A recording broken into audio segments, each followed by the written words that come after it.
Alright, good morning everyone. It's Paulette again, and it's a Thursday, and it's August 20th, 2026. It's a 2-day, it's Unity. Yes, let's all get together. Oh, I flipped my head too fast. I got dizzy there. But yeah, it's my 128th video. And in Hebrews Strongs, it's Ad Amah, which means ground, earth, or a proper place. It's the name of a city located in the territory of Naphtali. And in Greek Strongs, I found this. Yeah, I say what it is. It's Ahitheopes, which is an Ethiopian person. And Athio, A-I, because it's spelled A-I-T-H-I-O-P-S.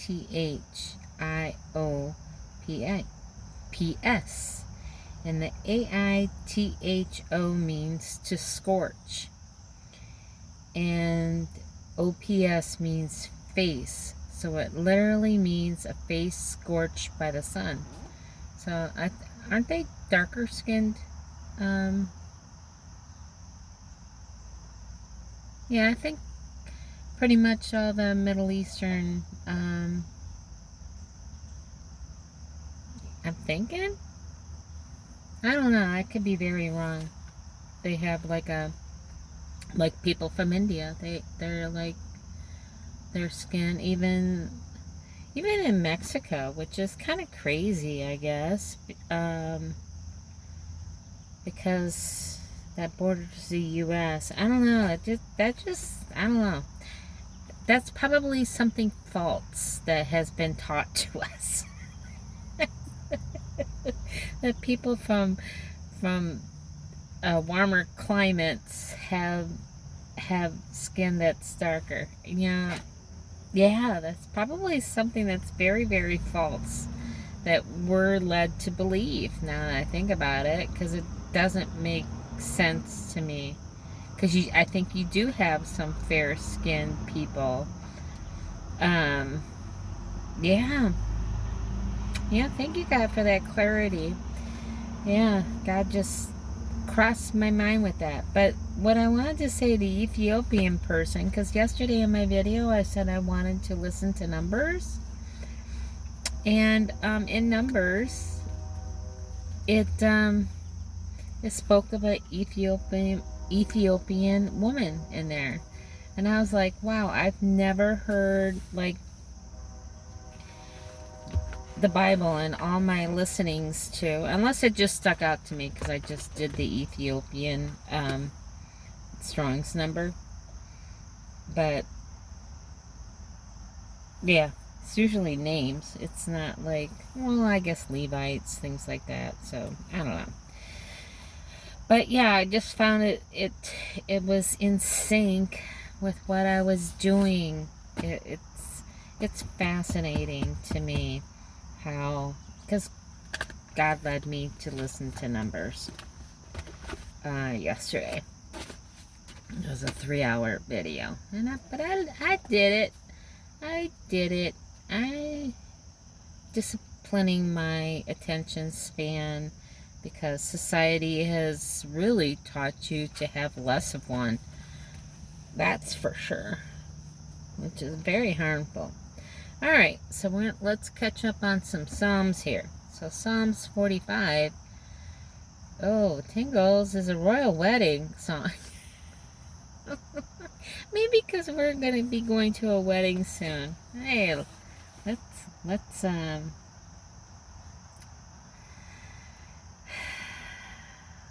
all believe in that to be so, and call upon our Jesus to tell his Father, that's funny, to, I don't know, Because it's like only the Father knows, when he's coming. So the Father is the one that says, hey son, go get your bride. I guess that's how it goes in that tradition. I wasn't raised that way, so that's my understanding. Is that the Father tells the Son, okay, everything's good. Because I guess it's the Son that builds the home attached to the Father's house. Which I find all this is really interesting. That would be nice to have a close fit. Because my family is definitely not close. And, yeah. I won't get into that. But, but yeah, so Psalm 45 is a royal wedding song celebrating a king's majesty, righteousness, and a marriage often interpreted as a messianic prophecy of Christ and his church. Oh my gosh, I didn't even know I wrote that, because like I said, I do this the day before, so it's all ready for me in the morning. So I didn't remember I wrote that at all. This is just so fascinating to me. So yes, let's memorize this and sing it for Jesus. Yes, for our wedding. So Psalm 45. My heart is inditing a good matter.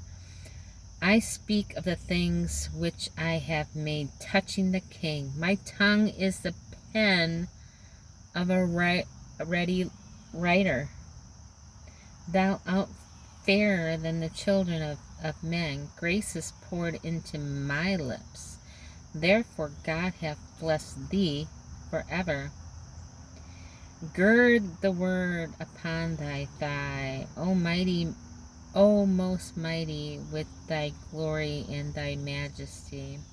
And in the majesty ride prosperously, because of truth and meekness and righteousness. And thy right hand shall teach thee terrible things. Thine arrows are sharp in the heart of kings' enemies, whereby the people fall under thee.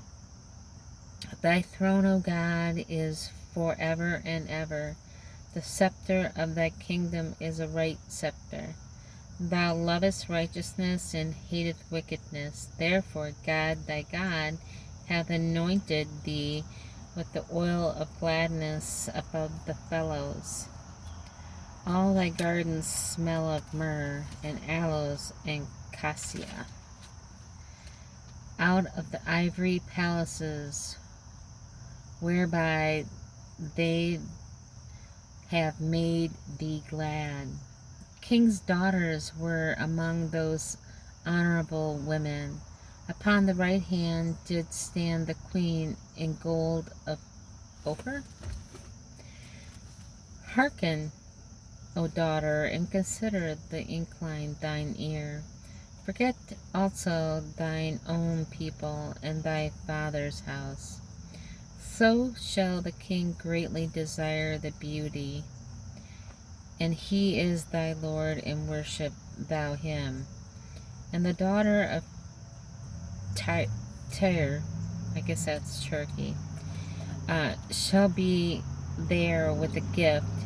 Even the rich among the people shall entreat thy favor. The king's daughter is all glorious within. Her clothes is of wrought gold. She shall be brought unto the king of raiment of needlework.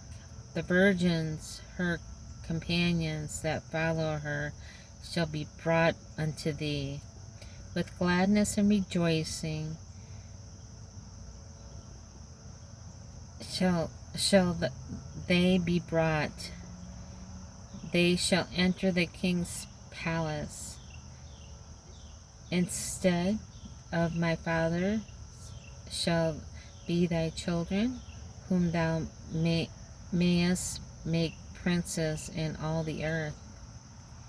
I will make thy name to remember in all generations.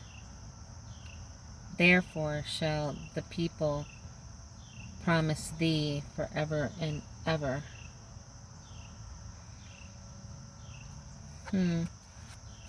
So that's Psalm 45. And I have Psalm 46 already highlighted.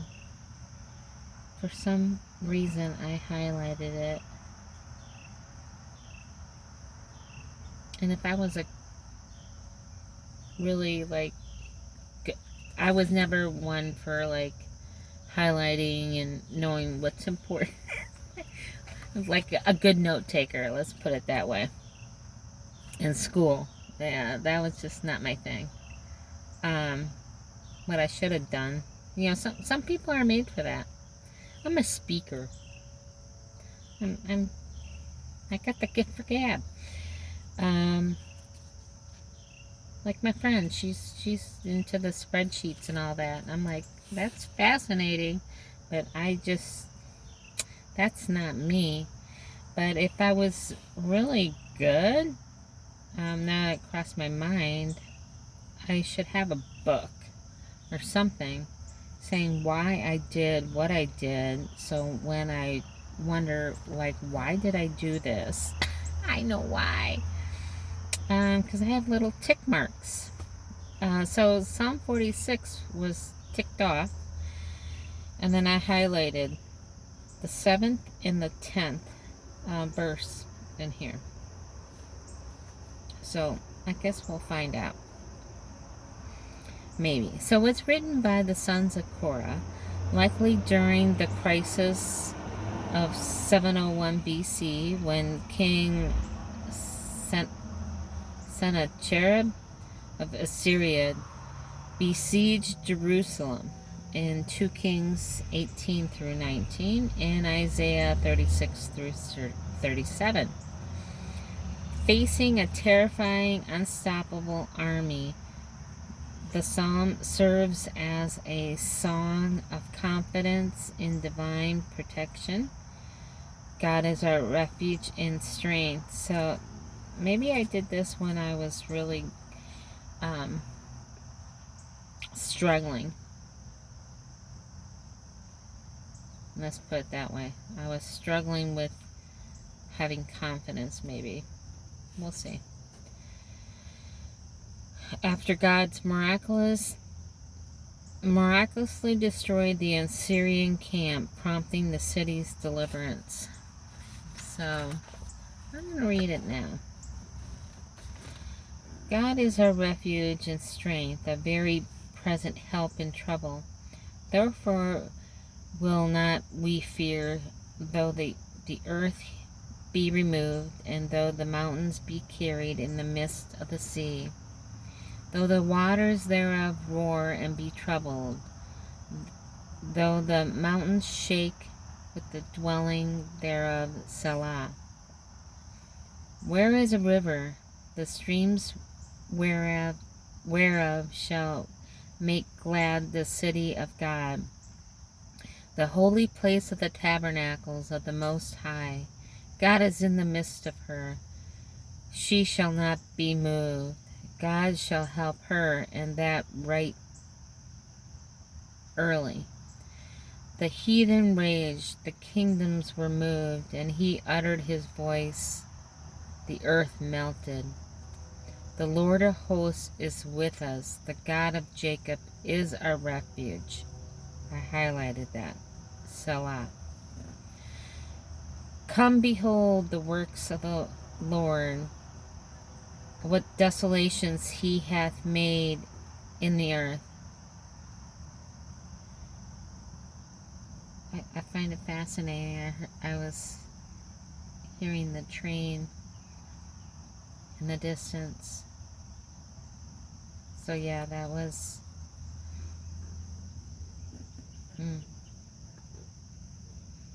God, you're wonderful. He He maketh wars to cease unto the end of the earth. He breaketh the bow and cutteth the spear in sunder. He burneth the chariot in the fire. Be still and know that I am God. I will be exalted among the heathen.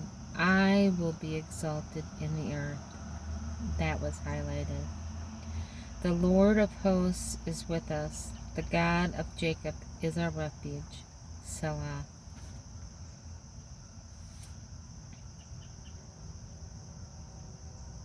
Hear the train? Well,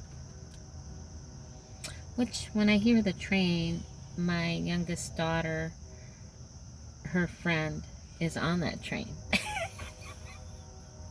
He helps the conductor. And all this time I thought he was the one that toots the horn, and she's like, no, he helps the guy that toots the horn. I'm like, or the, whatever you want to call it, the whistle. But yeah, so it just, I don't know, brings comfort to me to know that I know somebody that's on that train. So Psalm 128 is our current psalm. And it's a post-exilic period after 539 BC.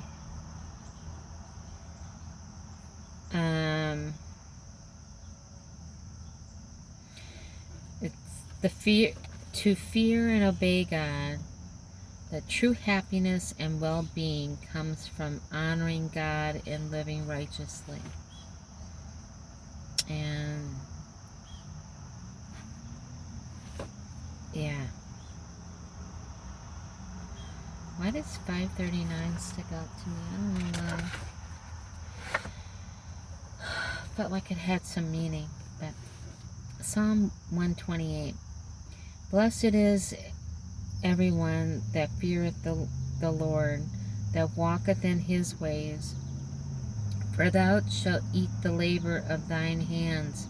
Happy shalt thou be, and it shall be well with thee.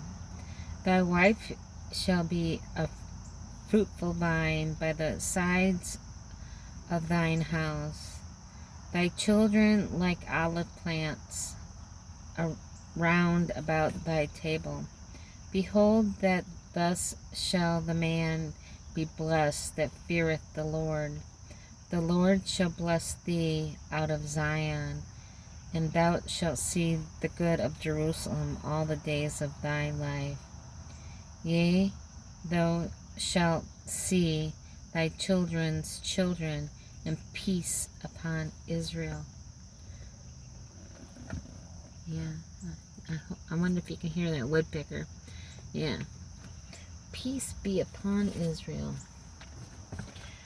So I'm going to end the video. I'm going to keep this a little bit shorter than the others. Yeah. The train is confirming that. So I love you all. Let's keep looking up. And, yeah, because we know Jesus is coming. He's coming to get us. I just sang that. I just read that psalm for the wedding. Yes. I love you all.